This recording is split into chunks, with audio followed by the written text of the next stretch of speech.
మరి మీ మధ్య దేవుడు ఎన్నో అద్భుతాలు చేస్తూ ఉన్నారు. ఆలయం మారకూడదని, దేవుడు స్వస్థ ఇచ్చారని, దేవుని యందు నమ్మకంగా ఉండాలని మీకు ఆలోచన వస్తుందా? ఇది ఎందుకు వస్తుంది? ఇది ఎందుకు వస్తుందండి? వస్తుందో చెప్పండి ఒకసారి. వచ్చిన వాళ్ళు చేతులు పైకెత్తండి. వాళ్ళే ఎక్కడో చోట లేచినాయి చేతులు. అది వీళ్ళందరూ ఏందో నాకు అర్థం కాదు. మీ మనసులు ఎట్టిపోతున్నాయి. ఇక్కడే ఉన్న వాళ్ళ చేతులు పైకెత్తండి ఒకసారి. మన శరీరాలు ఉన్నాయిలే, శరీరాలు ఎక్కడే ఉన్నాయి, లేవా? ఏమ్మా లేవా?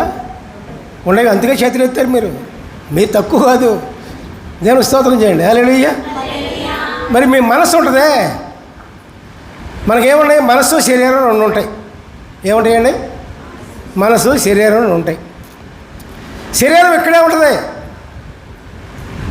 మన మనసు లేదు, ఎక్కడ పోద్దు దాని ఇష్టం, దానికి ఇష్టం వచ్చిన చోటకు పోతుంది. మనస్సు కంట్రోల్ చేయాలంటే నీ వల్ల కాదు, ఎవరి వల్ల కాదు, దేవుడు చేయాల్సిందే. నీ మనసును బట్టే నీ శరీరం పోతుంది.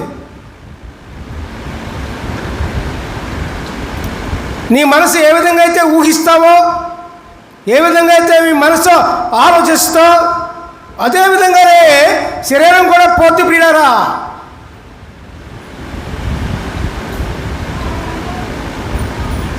అర్థమైందా? నీ శరీరం దేవుని మీద కంట్రోల్గా ఉండాలి అంటే నీ మనసు జాగ్రత్త చేసుకోవాలి. నీ మనసు జాగ్రత్త చేసుకోవాలంటే పిల్లరా అది నీ వల్ల కాదు.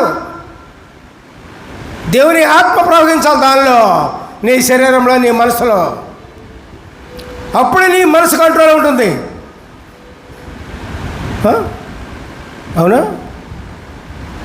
ఏమ్మా? అవునా?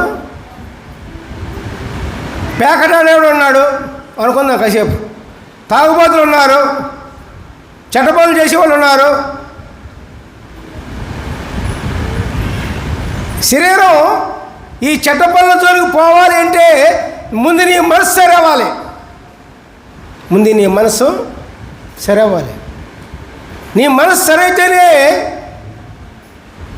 నీ శరీరము తాగుడు జోలికి పోదు, నీ శరీరము పేకడ జోలికి పోదు, నీ శరీరము చెడ్డ పనుల జోలికి పోదు. అర్థమైందనుకుంటా.